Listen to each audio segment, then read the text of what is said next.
All right, hey guys, OFD checking in here, and as the title suggests, this is going to be an unboxing, and you guys know what this watch is. So last week, Seiko announced the discontinuing of the SARB017, the Alpinist, and the cocktail time watch and stuff like that. So the SARB, the Alpinist, has been one of those watches that was on my kind of radar forever because it's been out there for a long time. I've just never really purchased it. There was a time that I really lusted after the watch and I never bought it. But with the fact that they're discontinuing it, I know the price over the next few months is just going to go crazy on these watches. So I thought it was a good time to pick one up. So we'll go ahead and do an unboxing. One thing I want to mention here, guys, is check this out. A great viewer of mine, Chris Walls, sent this. He kind of made a comment when I used my Swiss Army knife for an unboxing and says, hey, I'll send you a real knife. And man, what an awesome dude. Check this out. He sent this knife into the channel for doing the unboxing, and that's what we're going to use today. I don't really know a whole lot about the knife. I talked to Chris yesterday. He didn't know a whole lot about it. He got a hold of this in some trading and stuff, but it's awesome. I mean, it's just totally awesome. It has like these greenish, kind of clear, white carbon. It looks like carbon fiber to me. Scales on it and stuff. Feels like it's got a roller bearing in here. He told me it is D2 tool steel, so that's going to be a really good edge holding steel there. And just an overall nice knife. I got this in the mail yesterday and it went in my pocket, and I only put it back in the box for the review and for the unboxing because it's awesome. So thank you, Chris. Really appreciate it. Let's go ahead and get this box open here, guys. And this knife makes this box like butter. I mean, this is just so easy. So go ahead and get the big blade closed up so I don't cut myself open. And let's go ahead and get this puppy opened up here. Oop. Gonna have to get those top seals while we're at it too. Packaged really well. Now at first it was funny, I forgot. I was like, why is the box shaped like that? But then I remembered seeing how the Alpinists are packaged. And so I'll leave the eBay seller down below. I'm not sure if they have any of these left. I got this for under $400, guys, which I think is a great deal, especially right now. They seem to really be skyrocketing on price. And so let's get into this. And I'm not going to do a review, guys. It's just simple unboxing. I'm going to show you the watch the way I got it, the way it came. This watch did come out of Hong Kong. And I guess you see on the box there. Box made in China, and there is our SARB017 part number, the Seiko. Very simple box, outside box, obviously.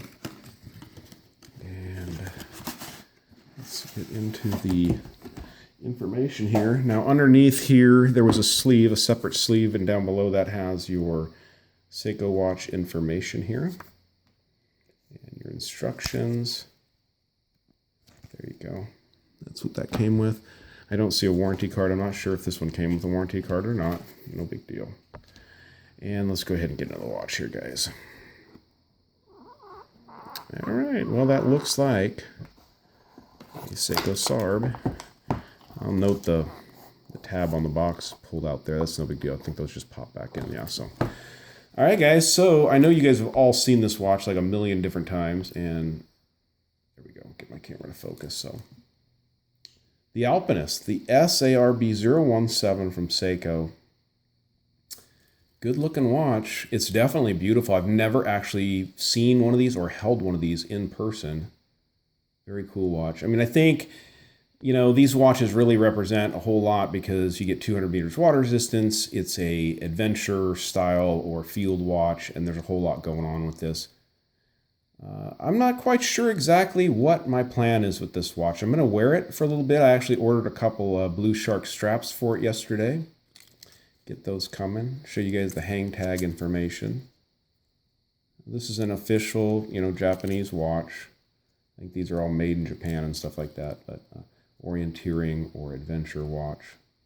These do have a sapphire crystal on them. You got 200 meters water resistance, screw down crown. Beautiful applied indices, cathedral hands, 6R15 movement from Seiko, which is a really, I think it's a good movement. If you look at the specs comparing the 4R36 or the 4R35 in this movement, they look pretty similar until you get down to the, the plus or minus a day. The 6R15 is supposed to be really much tighter spec. So if it actually performs that way, I'm not sure. But There it is, guys. Unboxing the SARB017 Alpinist. What I'll do maybe in a few days after I get the straps in and stuff like that, we'll get this back in front of the camera with a few different straps on it, talk about it. I don't, a lot of people really bag on this this leather bracelet. And right now, yeah, it feels stiff as a new leather bracelet would, or not bracelet, I'm sorry, strap, two-piece strap. And it does have like it seems like a funny flex point right there where the padding ends. But it doesn't feel that bad to me, and it actually looks, I think it looks really good on this watch. I think it's a great looking match. Yeah, it does feel plasticky and stuff a little bit, but I think if you wear this strap in, it's probably not all that bad, but maybe just my opinion, guys. All right, so there it is, the unboxing of the Seiko Alpinist SARB017, guys.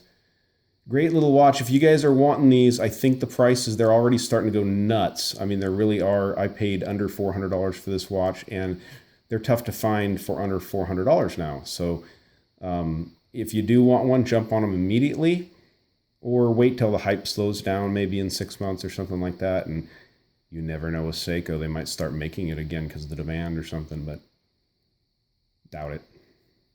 All right, guys, thanks for tuning into the unboxing of the Alpinist on the OFD channel. If you like the video, give me a thumbs up down there at the bottom. And if you've not subscribed to the OFD channel yet, please do. Please do. All right, thanks, guys.